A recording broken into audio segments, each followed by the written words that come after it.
আসসালামু আলাইকুম। যে আমের গাছগুলো দেখতে পাচ্ছেন এগুলো সবগুলোই আমার আব্বুর হাতে লাগানো। মোটামুটি অ্যাভারেজ 15 বছর হবে বয়স। আসলে আমার এখানে থাকা হয় না, আমার খুব বেশি একটা নজরেও নেই যে আমাদের এত সুন্দর আমের, আমার আব্বুর হাতে লাগানো এত সুন্দর আমের গাছ আছে, আমাদের আমের বাগান আছে। তো আলহামদুলিল্লাহ অনেক সুন্দর সুন্দর আম ধরে আছে। এই বাগানটার স্পেস বেশ বড় হবে। আমার খুব ভালো লাগছে আমগুলো ধরা দেখে। কিছু কিছু গাছে আম ভাঙা হয়ে গিয়েছে, কিছু কিছু গাছে এখন আম ভাঙা হয়নি। সেগুলো দুই একই হয়তোবা প্রসেস করা হয়ে যাবে আশা করি। অনেক সুন্দর সুন্দর আম ধরে আছে, দেখেই মন ভরে যাচ্ছে। আলহামদুলিল্লাহ, perfect perfect, I like it, nice. সত্যি আল্লাহর সৃষ্টি অতুলনীয়, প্রশংসনীয়। আলহামদুলিল্লাহ।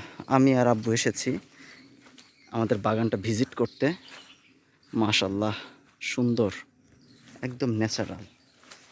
আসলে বাড়িতে না থাকলে অনেক কিছু থেকে বঞ্চিত হতে হয়। এই যে জিনিসগুলো, এত সুন্দর একটা আম, আলহামদুলিল্লাহ, লাইভ নিজের হাতে করে নাড়াচাড়া করার মজাই আলাদা। আলহামদুলিল্লাহ। আব্বু, এ আম ভাঙা কবে? এই যে গাছের আমগুলা এখনো দেরি আছে, আসছি না? পারফেক্ট, আলহামদুলিল্লাহ। দেরি আছে না? গুড, আলহামদুলিল্লাহ। লিচু তো আসেনি এবার আব্বু, একটা লিচু গাছও আছে। গুড, পারফেক্ট, অনেক সুন্দর আব্বু, অনেক সুন্দর আমের বাগান হয়েছে আলহামদুলিল্লাহ। খুব খুশি হয়েছে আমি।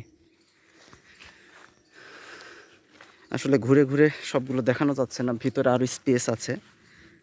বাপ ব্যাটে এসেছি, যাক আলহামদুলিল্লাহ।